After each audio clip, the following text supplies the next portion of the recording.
We focus on history, culture, religion, art, social, and philosophy of Nusantara.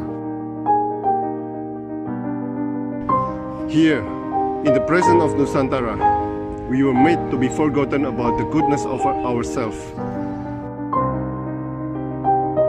Because negativity seems to be more interesting for us. Now, I'm Sutoyo Raharto and friends, assist you, to remind you, to awaken you that we still can find the gems of Nusantara. They are the great sights of Nusantara.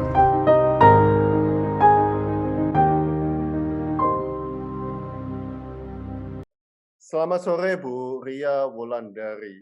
Selamat sore. Seorang pecinta kesenian budaya Indonesia, Nusantara. Ibu mengatakan proud to be Javanese Indonesian woman wearing kebaya, konde, and jarik batik, learning the traditional joget Mataram at Kraton Ngayogyakarta. I'm blessed to be born here. Nah, ajaran atau filsafat apa yang biasanya Ibu banggakan dari semuanya ini, Bu? Silakan. Jadi sedari saya masih kecil dulu, saya memang enggak, karena kami tuh saya itu waktu kecil saya numpang lahirnya di Semarang.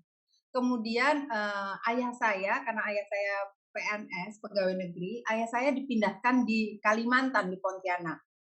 So I spent my childhood di Kalimantan, selama 10-11 tahun saya di sana. Jadi saya tuh nggak pernah sebetulnya secara langsung bersinggungan dengan budaya Jawa yang kental. Kalau beda kalau saya tinggal mungkin di Jawa. Tetapi di lingkungan saya, di lingkungan keluarga saya, ibu saya, kemudian ayah saya, kemudian saya punya mbok emban saya itu orang asli Jogja. Jadi dari kecil saya diajarin sebetulnya bagaimana seolah-olah ya, bagaimana bersikap sebagai perempuan Jawa yang harus begini. Sampai dulu tuh, sampai saya masih kecil aja, saya tuh inget banget sampai waktu masih kecil tuh, halo perempuan itu lo nggak boleh, cewek itu nggak boleh loh makan tuh banyak-banyak, makan tuh harus dihabisin harus segala macam. Jadi dari kecil tuh saya hanya bersinggungan seperti itu. Kemudian saya SD, saya pindah ke Jakarta. Nah, pindah ke Jakarta itu saya bergaul dengan begitu banyak orang dan sebetulnya sekali lagi saya nggak bersentuhan langsung dengan budaya Jawa yang kental selain dari rumah saya. Setelah saya dewasa, kemudian saya saya mempelajari sendiri, ya baca-baca dari buku apa segala macam, tapi terutama yang bersentuhan dengan hal-hal spiritual sebetulnya. Seperti kayak saya belajar kejawen, apa segala macam. Itu sih sebetulnya yang mendasari saya untuk, oh iya ya ternyata seperti ini. Saya belajar sendiri, saya tanya sama orang yang, ya kebetulan ya mungkin bukan keluarga saya sendiri ya, karena kan keluarga saya enggak yang seperti itu gitu. Akhirnya saya belajar dan saya tertarik, saya mempelajari lebih lanjut, kemudian pada waktu saya menikah, saya masih menggunakan adat Jawa ya, walaupun udah modifikasi, tapi saya masih melakukannya dan saya tanya waktu itu sama Paes mantennya, ini artinya apa, simbol filosofinya apa. Dari situ saya ngelihat kok indah banget gitu ya. Sejak saya menikah itu akhirnya saya jadi keterusan deh, saya jadi cari sendiri, saya belajar sendiri. Kemudian juga saya belajar banyak tentang filosofi dan spiritual barat sebetulnya. Tapi sekali lagi mungkin di sini ya, saya bisa bilang bahwa waduh, filosofi Jawa tuh ya banyak juga yang akhirnya saya dapat penjabaran dari filosofi barat. Tetapi asal muasalnya saya taunya dulu waktu saya baca kejawen. Kayak gitulah. Jadi dari sekarang tuh kayaknya kalau saya bilang I'm proud to be born here lah. Untuk menjadi perempuan Jawa. Wow. Dan Jadi asalnya sebenarnya seperti itu. Kemudian ya saya lanjutkan dengan karena saya tahu saya tertarik, ya saya saya belajar ya hal-hal kecil lah mulai dari wastranya, kain-kainnya, perhiasan-perhiasannya, kemudian ya yang terakhir ini yang saya pelajari adalah jenis-jenis tarian. wow, dan berapa sering ke Jogja, Bu, untuk Oh, saya latihan sering itu? sekali ke Jogja. Oh, Saya sebetulnya mbah saya karena mbah saya dari sana, jadi saya tuh masih masih, ya banyak saudara di sana. Tapi ya saudara-saudara saya ya nun sewu, udah mungkin dari keluarga besar saya, terutama yang dari Jawa tuh kan ayah saya. Rasanya nggak ada tuh yang belajar tari Jawa. oh, Dari keluarga besar, ayah saya, rasa-rasanya yang urusannya nari, urusannya apa, budaya-budaya Jawa itu rasanya kok ya cuma saya aja gitu ya. Yang lainnya sih udah ya seperti yang sekarang ini. berarti Anda aset keluarga ini, Bu?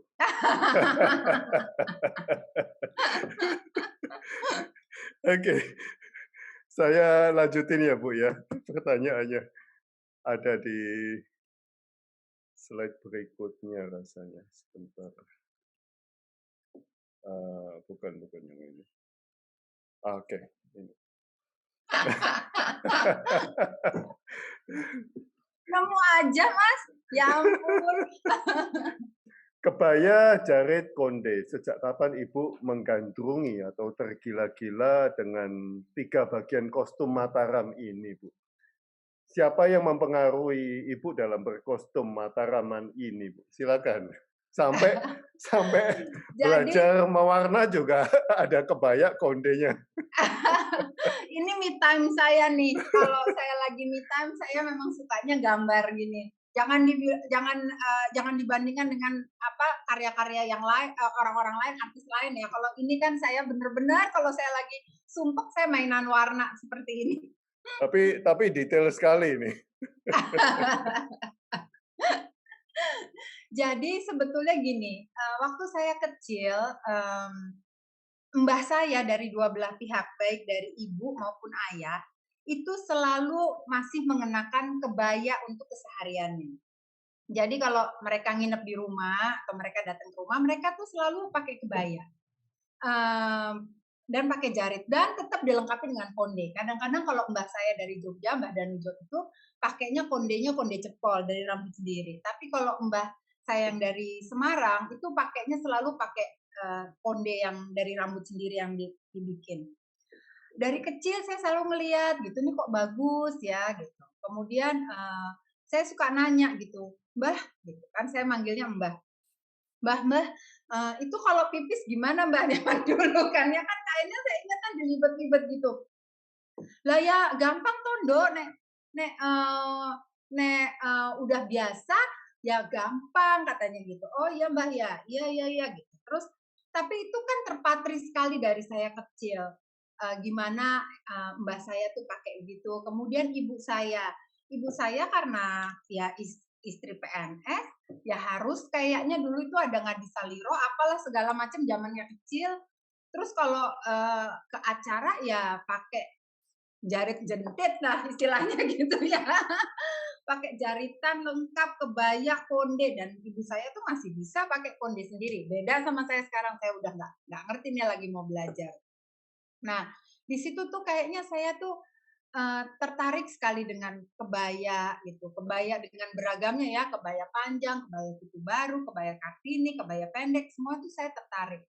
Kemudian nggak tahu kenapa dari dulu juga saya senang sekali lihat batik dan saya tuh nggak belajar, bahkan ibu saya pun nggak ngajarin saya pakai kain, sama sekali nggak. Itu kayaknya mungkin karena saya kecil saya suka ngeliatin mbah, suka ngeliatin ibu saya pakai, jadi tuh kayak otodidak aja gitu, bisa aja sendiri gitu.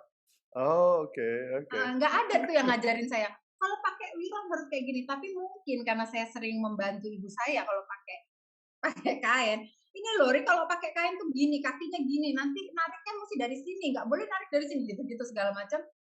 itu kayaknya terpatri ya karena mungkin masih kecil gitu. Nah dari situlah saya tuh senang sekali. Udah gitu pada dasarnya saya juga nggak merasa pantas kalau saya rambutnya reap-reap. Jadi saya memang keseharian saya selalu saya kucir, saya cepol kecil gitu. Terus saya kucir ponytail.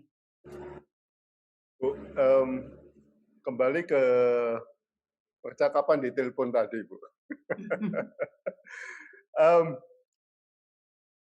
Di teman-teman Ibu, ya, ada banyak nggak yang berkebaya, berkonde, atau hanya cuma Bu Ria saja yang berkebaya dan berkonde? Oh, semua hampir kalau di kalangan teman-teman saya, hampir semuanya itu bangga sekali kalau mengenakan kebaya, kemudian ya lengkap ya kebaya sama jarit ya. Kan sekarang tuh di Jakarta tuh saya nggak ngerti di Jakarta apa di Indonesia ada Selasa berkebaya. Oke. Ada Di Bali gerakan hari Selasa Jumat. berkebaya, kayaknya banyak ya. Nah itu juga hampir semuanya pakai kebaya, walaupun kadang-kadang bawahannya nggak mesti jarit gitu. Tapi itu juga membuat banyak orang itu aware tentang keindahan kebaya. Kemudian kan desainer juga 10 tahun belakangan ini hampir semua desainer juga mengusung kebaya ya. Banyak sekali yang mengusung kebaya dan juga keindahan wastra Indonesia gitu. Nah, jadi kalau di kalangan teman-teman saya tentunya hampir semuanya sangat suka kebaya. Bahkan kalau saya ketemuan sama teman-teman saya makan siang itu atau jalan-jalan atau apa selalu dress code-nya kebaya apa nih? Kebaya panjang, kebaya kembang, kebaya brokat. Bahkan untuk saya nari aja yang di Mitra Hadiprana itu selalu mengenakan kebaya. Oh, ini ada Bu Puri Hadiprana. Oh, ini tempat. Halo Mbak Puri, apa kabar? Sehat? Ini yang tempat saya nari. Oke. Galerinya indah sekali loh Mas, mesti datang ke Jakarta untuk Wow. lihat. Tadi saya, wah, ini kelihatannya siapa ya? Kok sering dengar nama ini? Saya langsung googling. Bu Puri belum di unmute, Bu. Ya, oke. Oke. Kita pecinta kebaya, ya. Oh, wow. Dan saya selalu mengagumi Mbak Ria kalau pakai kebaya, amazing, kelihatannya anggun sekali, ya seperti itu. Dan berharap sekali ini generasi yang muda untuk meneruskan ya ini. Kita lagi harus fokus ke generasi penerus ya, Mbak. Iya betul. Soalnya sayang sekali sayang sekali kalau kita tuh kehilangan salah satu dari budaya yang atau baju atau busana tradisional, busana nasional ya sebenarnya Indonesia. Karena tuh sekarang tuh orang rasa-rasanya udah mulai banyak yang lupa dengan budaya kita sendiri. Jadi ini adalah sebetulnya dengan kita menari, kemudian kita mengenakan kebaya di setiap kesempatan, yang kalau kita kumpul-kumpul itu juga bagian dari mengingatkan bahwa kita punya loh pakaian cantik ini, pakaian kita sendiri. Iya. Kita kalau nari juga ya Mbak Puri ya, selalu pakai kebaya ya Mbak? Iya. Nanti harus di-sharing itu foto-fotonya ibu-ibu cantik. Naturally ya, maksudnya bukannya sesuatu yang kayak terpaksa, tapi mereka justru merupakan kesempatan ya waktu nari bisa pakai kebaya. Menarik sekali sih. Nah, Bu Ria, ya saya yakin Bu Ria sama saya dan Bu Puri juga umurnya nggak berbeda jauh ya. Ada, tahun 80-an itu kebaya itu hits sekali karena tentu saja pemerintahan. Tahun 90 akhir kelihatannya hilang, Bu. Kalau lalu tahun 2000 itu ya masih meraba-raba lagi. Sebetulnya apa yang menyebabkan hilangnya ini, Bu? Kalau pengamatan Bu Ria atau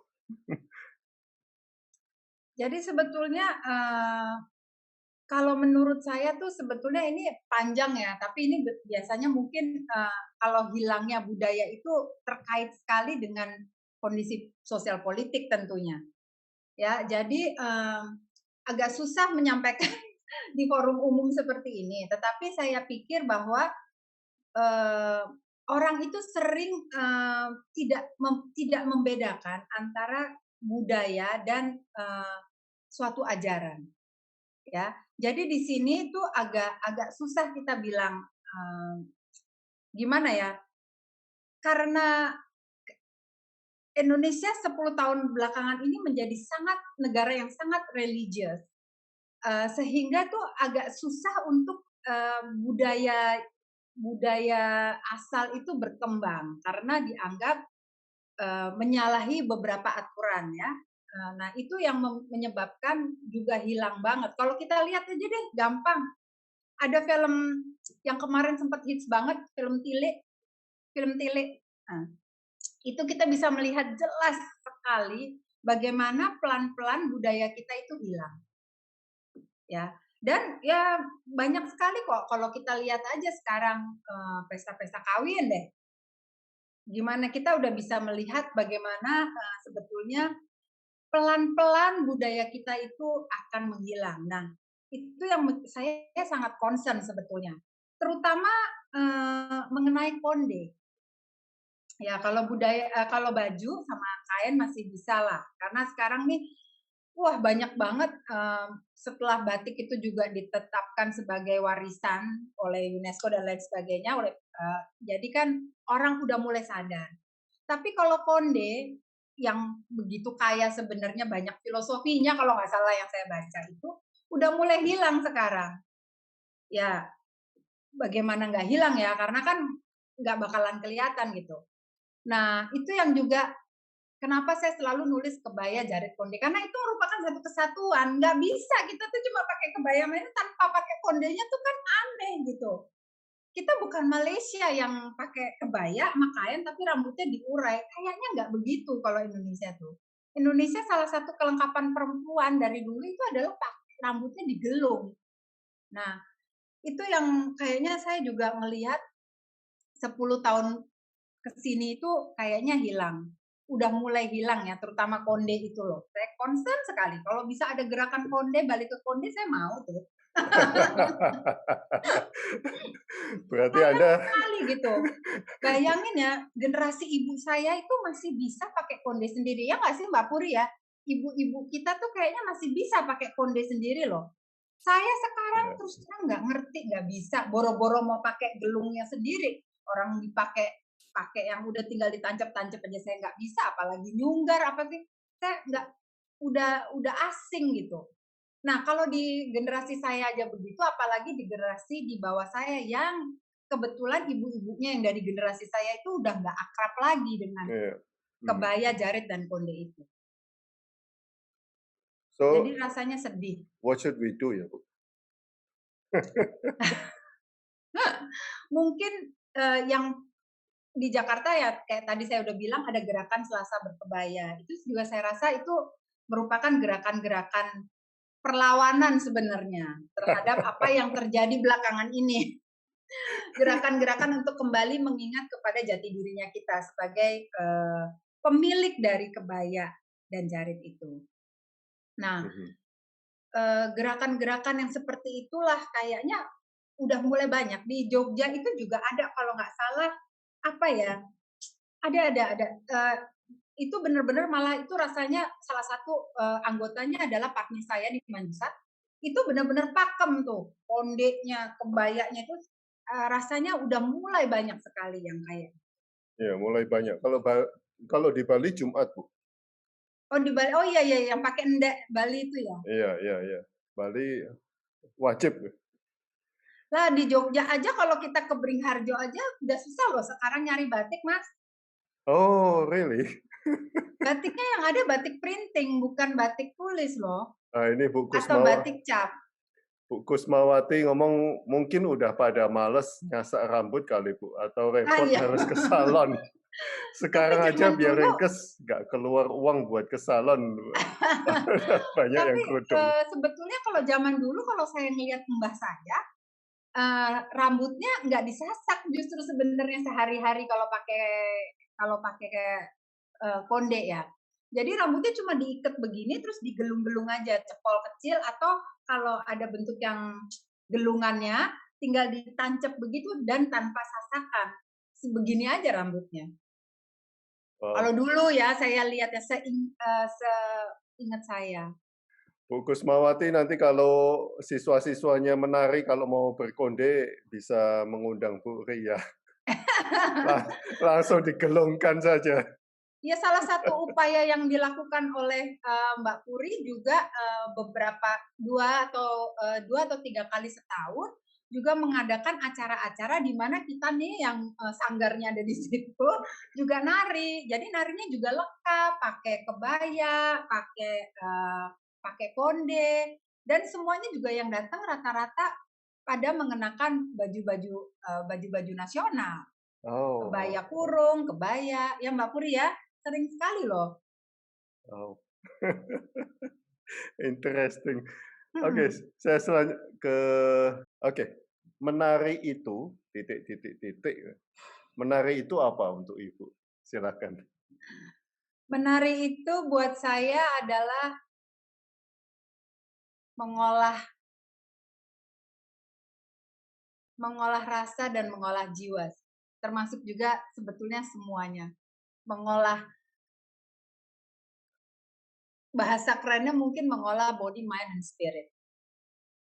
Ya, that is Karena di dalam menari itu kita belajar kesabaran, nggak pikun juga karena kita harus ingat semua gerakan. Kemudian kita belajar untuk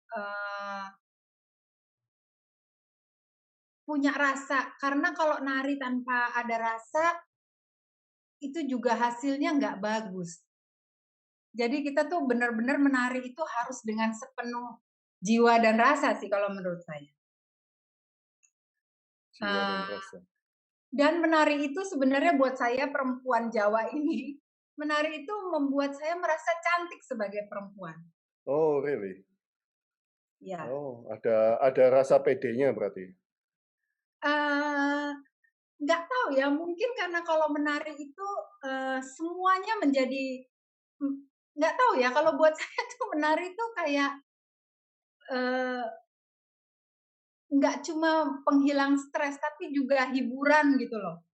Jadi saya sebetulnya looking forward sekali untuk bisa menari teratur lagi seperti sebelum COVID.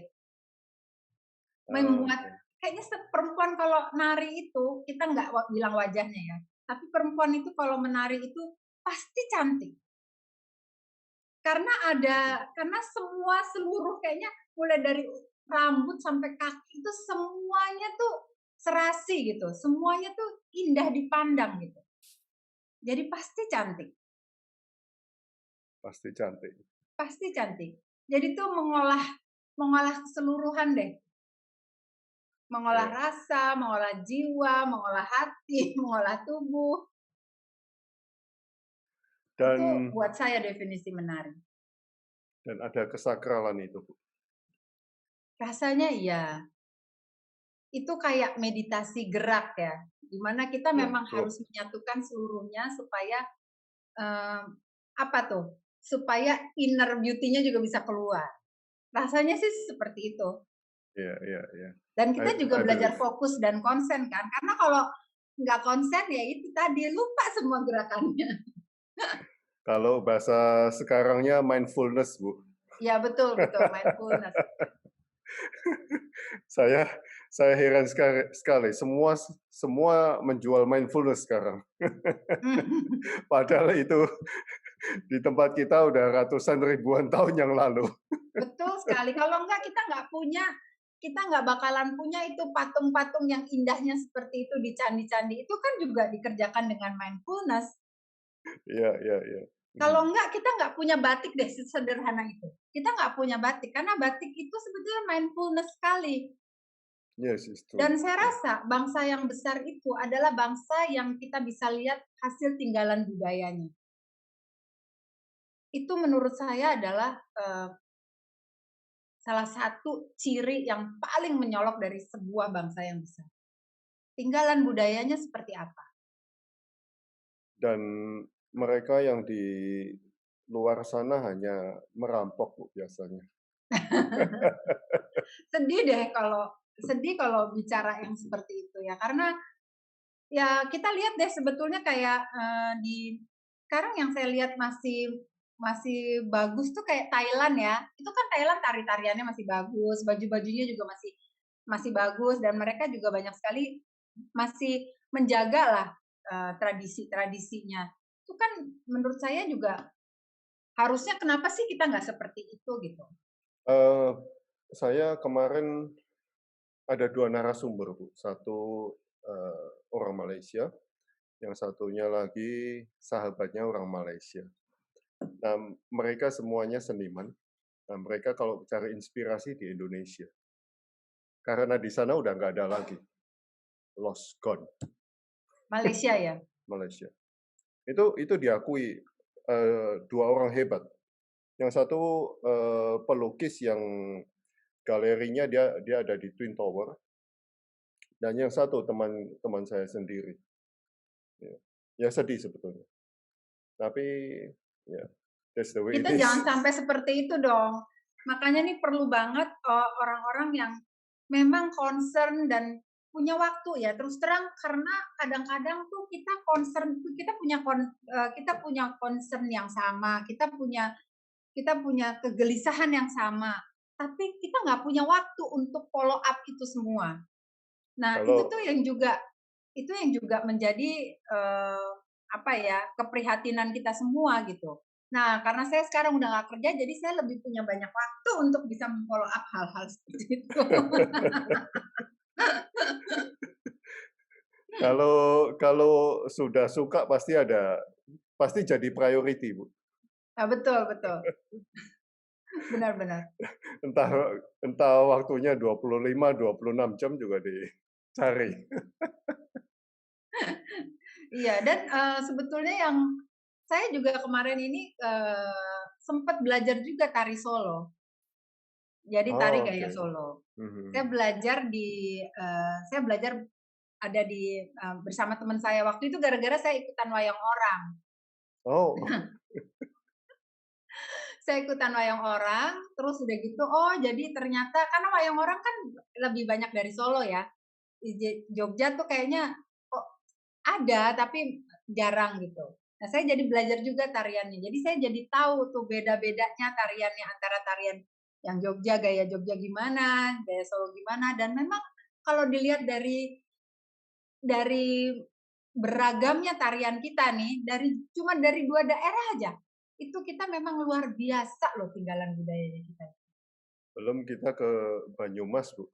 Iya, belum lagi yang ke sana-sana, ini baru cuma 2 daerah tok, tapi kok itu aja gerak tangannya beda, gerak kepalanya beda, gerak kakinya beda, pakaiannya beda. Nah, Itu cuma baru dari 2 daerah, yang berdekatan loh. ya, we are so rich. Hmm.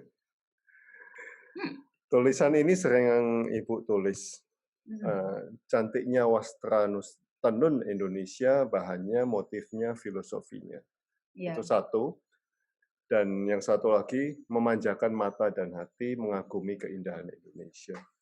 Nah, sejak kapan Ibu benar-benar bisa melihat atau menikmati kecantikan itu?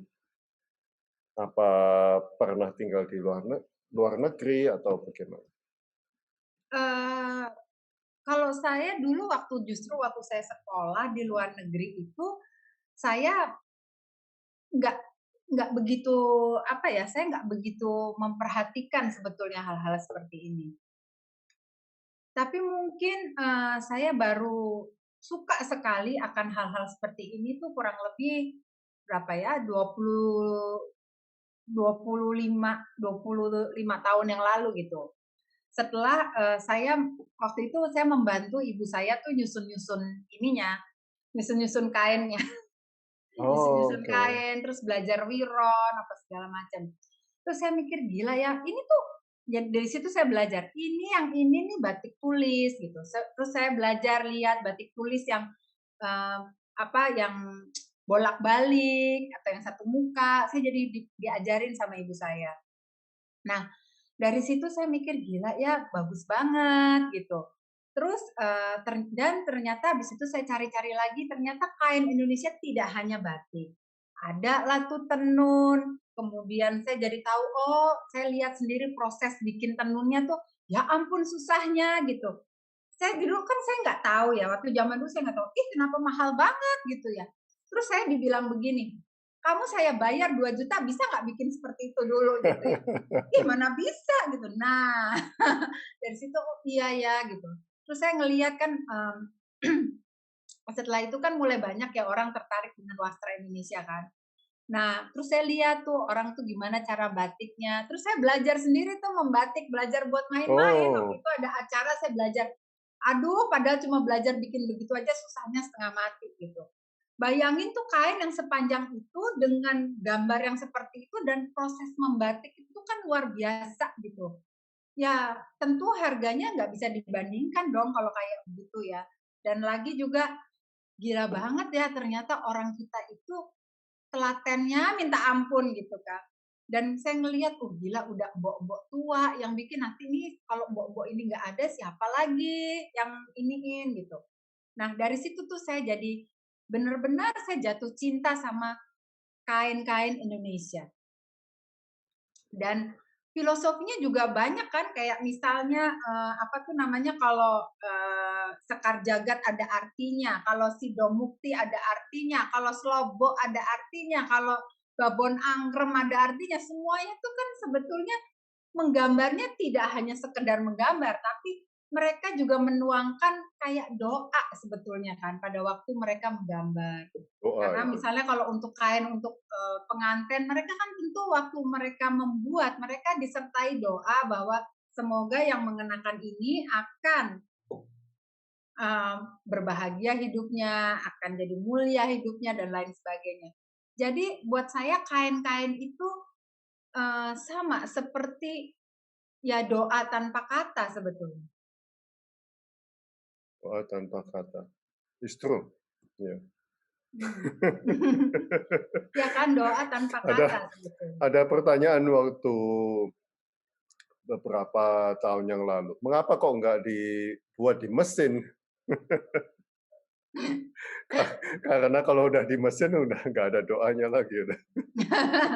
Iya dan juga kayaknya mungkin yang membuat batik-batik dan tenun-tenun hidup itu adalah perajinnya atau orang yang membatiknya. Karena kan kita lihat aja kadang-kadang kalau kita lagi sama bakulan batik, kok ini bisa beda? Oh iya dong, yang bikin beda seperti itu. Nggak usah jauh-jauh batik deh yang lebih ribet. Perhiasan aja juga gitu. Perhiasan Jawa dibikin di Bali, nggak kena tekniknya Ya, berbeda, terus kemudian pemahamannya juga berbeda. Mungkin mereka bisa membuat mirip motifnya atau segala macam. Tapi istilahnya soul-nya nggak ada. rasanya nggak ada. Soul-nya nggak ada. Nah itu tuh yang kita ya betul ada sekarang semua segala sesuatu bisa dibikin pakai mesin. Tapi cinta, terus kemudian bakti pada waktu menggambarnya, membuatnya itu yang nggak bisa dimiliki oleh mesin sebetulnya. Kalau menurut saya. Oh, satu teman-teman ada yang mau bertanya? Kalau ada yang mau bertanya silakan. Bu, satu pertanyaan tentang Manjusa, Bu. Apakah desainnya menurut pakem tradisional atau sudah ada new retouch dengan desain-desain yang baru gitu? Selama ini sih kami berusaha untuk membuat replikanya. Artinya kami berusaha membuat semirip mungkin dengan aslinya. Tetapi itu tadi bahwa perhiasan ini kan agak tertinggal kalau dibandingkan dengan wastra. Sehingga perajin-perajinnya pun udah banyak yang tidak menguasai suatu teknik tertentu pada perhiasan itu. Sebetulnya banyak yang terjadi begitu, Mas. Nah, jadi yang kami lakukan di sini adalah kami membuatnya mirip seperti aslinya. Adjustment-nya itu hanya mungkin pada ukuran atau pada supaya gampang dipakai. Kayak misalnya kalau anting itu kan ada yang lubangnya gede sekali ya, zaman sekarang mana bisa gitu kan. Jadi kami membuat apa tuh namanya adjustment-nya seperti itu.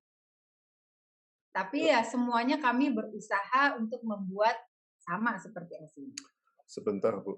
Tadi Ibu mengatakan tidak bisa, apa ya, yang awal-awal tadi Ibu mengatakan nggak bisa mirip ya, atau mencoba mirip seperti pakem. Sebetulnya apa, Bu, kelemahannya pengrajin sekarang? Perajin perhiasan ya. Ada lost generation atau bagaimana?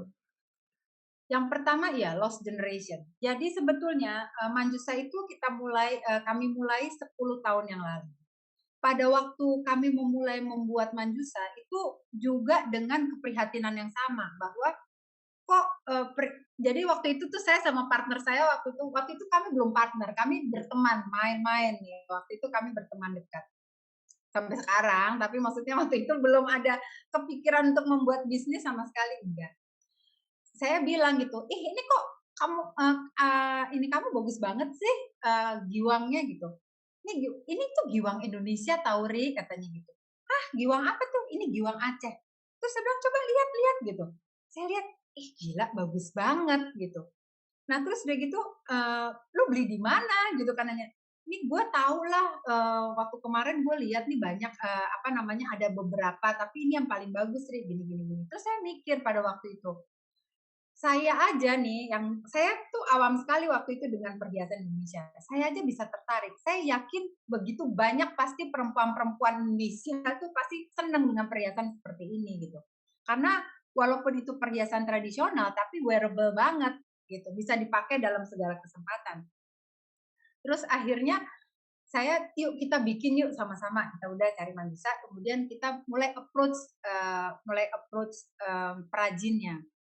Dan ternyata kita kan ambil contoh-contoh dari buku kan, karena memang ya susah juga nyarinya gitu. Kita ambil contoh dari buku. Ternyata dibilang gini, Bu dulu ada orang yang bisa bikin perhiasan seperti ini, tapi sekarang udah nggak ada lagi. Nah, kenapa? Ya, abis nggak banyak juga Bu yang cari begini, kecuali kalau untuk kawin. Karena dulu perhiasan Indonesia itu, yang perhiasan tradisional Indonesia itu banyaknya dipakai untuk event-event tertentu aja. Nah, dari situ kami tuh makin jadi gemes gitu kan. Waduh, kita tuh harus bikin ya, Ri. Kalau kayak begini, gimana caranya kita itu memperkenalkan perhiasan Indonesia supaya pertama, supaya nggak hilang.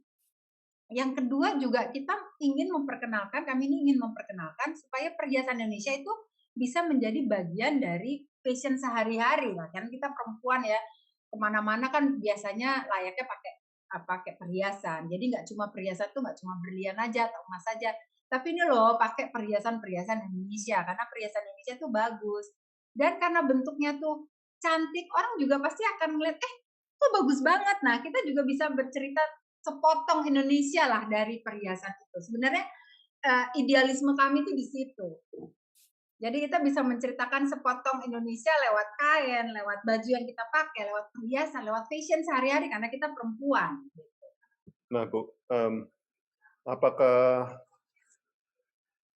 apakah pembuat perhiasannya ini hanya di satu tempat atau diambil dari pulau-pulau yang berbeda, Bu? Kami ada beberapa dari tentu tempatnya berbeda-beda karena ya itu tadi ya perhiasan Jawa kalau dibikin di Bali ya nggak berhasil, perhiasan Bali dibikin di Sumatera juga nggak berhasil. Jadi untuk beberapa jenis perhiasan ya kami berusaha membuat di sentra-sentra perajin daerah tersebut. Karena itu juga supaya menghindari terjadi lost generation lagi. Karena sekarang itu udah banyak sekali loh Mas perajin-perajin yang memang udah nggak nerusin bisnis itu lagi. Iya.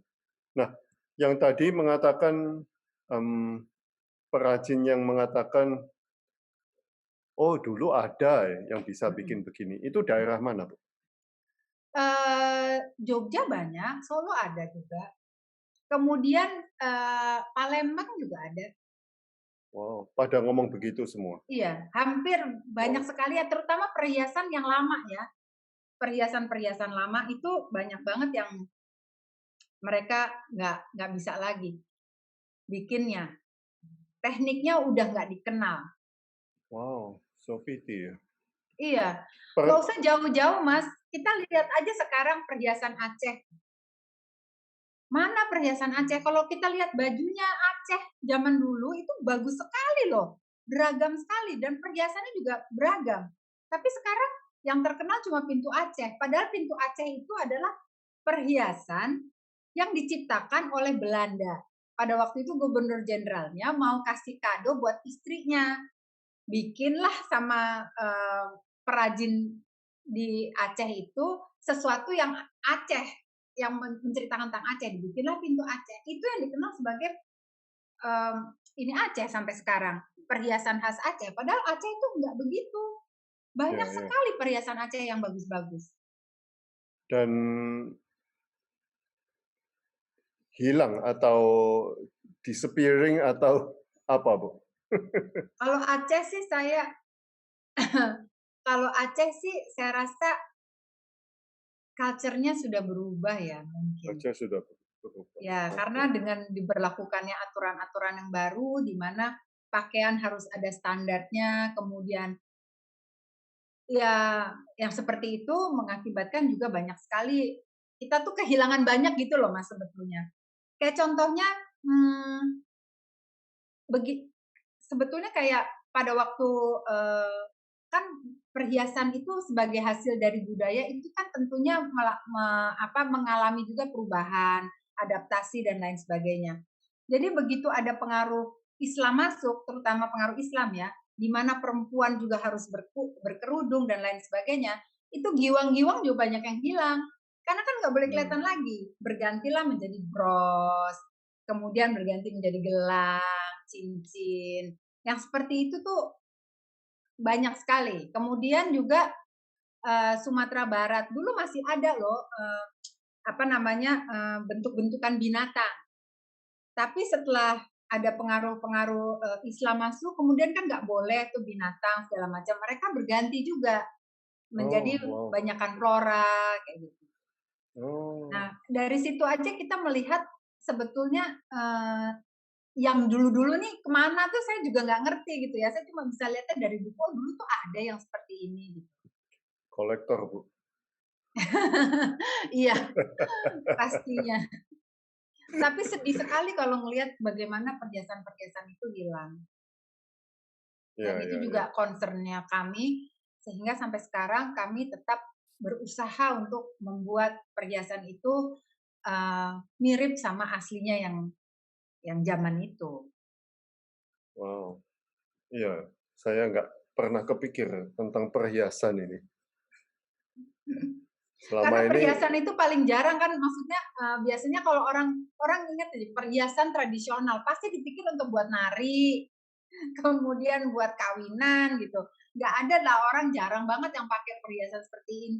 Membayangkan ya perhiasan tradisional dipakai buat sehari-hari, misalnya pakai kemeja putih atau pakai t-shirt gitu. Padahal sebetulnya bisa-bisa aja.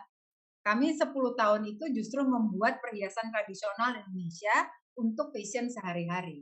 Ya tentunya ada adaptasi, ada adjustment here and there ya, kayak bentuknya dan lain sebagainya atau ukurannya. dan customer-nya biasanya orang mana saja, Bu? Orang metropolitan atau juga luar daerah? Bisa notice nggak? Justru kalau pelanggan kami itu biasanya perempuan menengah ke atas. Oh, oke. Ya. So the Dan mindset is mereka itu different already. Ya, mindset-nya jadi udah beda. mungkin mereka udah mengerti kekayaan kita dan mereka biasanya mereka memakai itu ya buat sehari-hari gitu.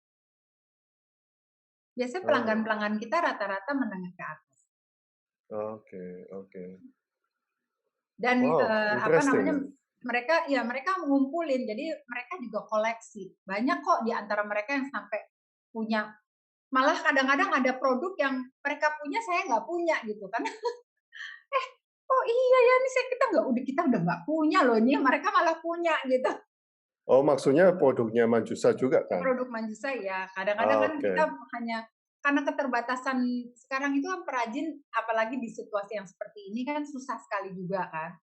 Orang-orang juga perajin-perajin itu juga kalau memproduksi sekarang lebih banyak pikiran memikirkan, aduh gimana ya nanti mau apa enggak, laku apa enggak kayak gitu-gitu. Nah itu juga, jadi kita sekarang kan memproduksi memang lebih sedikit gitu. Tapi kami tidak ingin mengurangi kualitas. Nah, itu silver, gold atau Bahan dasarnya itu adalah tembaga. Tapi kami sepuh dengan emas 24 atau dengan perak 925. Nah, contohnya ini yang saya pakai. Ini gelang awal sekali waktu Manjusa berdiri dan ini belum pernah sama sekali mengalami sepuh ulang. Jadi warnanya tetap bertahan seperti ini karena kami memiliki proses pewarnaan sendiri yang memang supaya kesannya menjadi antik dan supaya warnanya bukan emas kinclong yang seperti buat orang buat nari atau untuk di panggung. oh wow, Manjusa ini harusnya di interview another session ya. Kan Pengalaman kalau 10 sekarang tahun. katanya tentang nari. Makanya tadi udah woro-woro di tempatnya Mbak Puri, nanti mau ada Mitra Hadi Prana loh. Saya harus minta Bu Puri untuk interview nih. Terima kasih Bu Ria atas waktunya. Amazing sharing. Sama-sama. Ya, wow. Sangat jarang sekali kebaya. Wah, untuk saya, untuk kita kebaya di metropolitan. Rasanya satu per berapa itu, Bu? Tapi udah banyak kok sekarang Mas sebetulnya gerakan-gerakan untuk kembali ke apa tuh namanya, ke budaya kita sendiri, ke pakaian asli Indonesia sendiri. Ini sekarang bergaung keras. Sama kerasnya dengan gerakan-gerakan yang untuk ke arah religius itu juga sama kerasnya. Jadi yang di sana keras, di sini juga keras karena gimana pun juga kita nggak boleh kehilangan jati dirinya kita sebagai orang Indonesia dan tinggalan budayanya kita tuh luar biasa dan kita tuh kalau lihat sejarahnya ya Mas, saya kemarin agak belajar banyak sekali mengenai sejarah-sejarah Indonesia dan saya feel amazed sekali bahwa bangsa kita itu dari zaman dulu, dari zaman Sailendra itu adalah bangsa yang luar biasa besarnya. Tinggalan-tinggalannya Borobudur, Prambanan, Candi Ceto, suku itu rasa-rasanya tuh sangat cantik sekali dan nggak mungkin dibuat oleh orang yang tidak berbudaya gitu. Jadi kalau mengatakan bahwa leluhur kita itu adalah tidak berbudaya sehingga harus dihilangkan peninggalan-peninggalannya dan digantikan, itu saya rasa salah besar. Ya, ya. Aceh itu saya pernah meneliti. Aceh abad ke-1 sudah ada patung Avalokitesvara. Ya, Ya, abad ke-1 loh. justru Jadi karena itu 2000 tahun yang lalu. itu dia makanya. Dan bagaimana dari situ kan kita bisa lihat ya, begitu banyak bukti sejarah sebetulnya yang menunjukkan bahwa kita ini adalah bangsa yang besar. Jadi kalau dibilang bahwa terus terang saya sangat marah atau saya sangat sakit hati kalau dibilang bahwa baju kita itu baju yang orang tidak berbudaya. Itu saya banyak sekali kan sekarang aliran yang ke arah sana untuk memberitahu bahwa kebaya itu tidak berbudaya, itu buat saya tuh saya sakit hati tuh, saya marah sekali gitu. Buat saya pakaian kita, apapun itu ya, kebaya, mau pakaian Dayak, mau pakaian manapun juga itu adalah budaya kita dan kita itu adalah bangsa yang besar, bangsa yang begitu kayanya dengan tinggalan-tinggalan budaya. Jadi kita nggak boleh, kita harusnya marah kalau kita dikatain seperti itu. Kita dibilang bahwa kita adalah bangsa yang tidak berbudaya. Ya, saya juga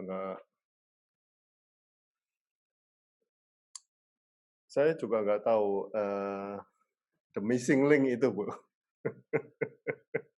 Rasa-rasanya sih sebetulnya ini kejadian yang sekarang ini 10 tahun belakangan ini sih saya bilang sih erat kaitannya dengan keadaan sosial politik ya. Jadi ya kita nggak semuanya kita ini punya akses ke sana atau kita bukan punya akses lagi. Mungkin kayak saya nggak punya interest ke sana. Tapi interest saya mungkin lebih kepada yuk kita bareng-bareng nih yang kita seide, sepemikiran, yuk we have to do something gitu. At least buat keluarganya kita supaya nantinya tuh kita bisa bareng-bareng, kita bisa mengajarin kepada generasi selanjutnya. Ini loh kekayaan kita, ini loh yang harus kita pertahankan. Ini loh bagus. Kenapa? Karena kita begini. Kita ini Indonesia, DNA kita adalah Indonesia. Jadi itu yang rasa-rasanya yang harus lebih sering lagi dan lebih keras lagi kita ceritakan gitu. Berarti Anda itu apa ya istilahnya, Bu, ya? Sebentar. Bukan warrior tapi ekstremis. Ekstremis yang di sisi tradisi. Sayang banget, Mas, apalagi kalau kita udah belajar ya, namanya belajar nari itu ya, buat tangan aja tuh kayaknya sebulan nggak bisa loh, Mas, dulu saya tuh. Ya Mbak Puri ya, buat tangannya nyempurit, nyekiting, apalah segala ngeruji itu susahnya setengah mati. Yet para leluhur kita itu bisa menciptakan tarian wanjang yang indah sekali gitu. Jadi kan betapa luar biasanya gitu budayanya kita itu. Itu udah baru Ya, dari true. nari aja, belum yang lain-lain ya. Ya. Ya, itu kalau tangan kan latihan mudra. Iya mudra. Jadi itu loh, makanya saya tuh sayang banget gitu. Saya memang belum apa-apa, saya baru belajar juga kalau nari itu. Tapi itu adalah salah satu upaya saya untuk bisa melestarikan atau untuk bisa juga lebih mengenal budaya saya sendiri. True. Wow. Terima kasih, Bu, sudah sharing tentang keekstremisan Anda.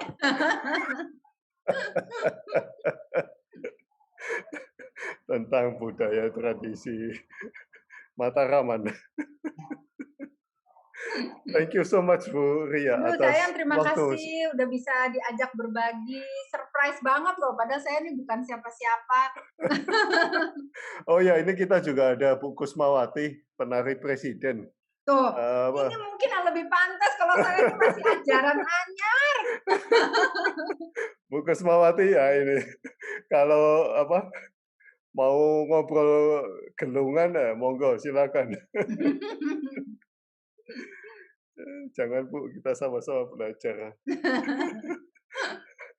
Pokoknya yang penting kita jangan sampai kehilangan apa yang udah menjadi kekayaan kita, tinggalan-tinggalan leluhur kita.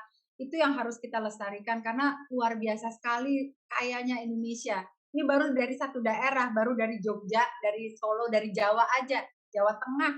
Belum lagi Jawa Barat, belum lagi Jawa Timur, apalagi yang lain-lain. Sayang banget kalau sampai hilang.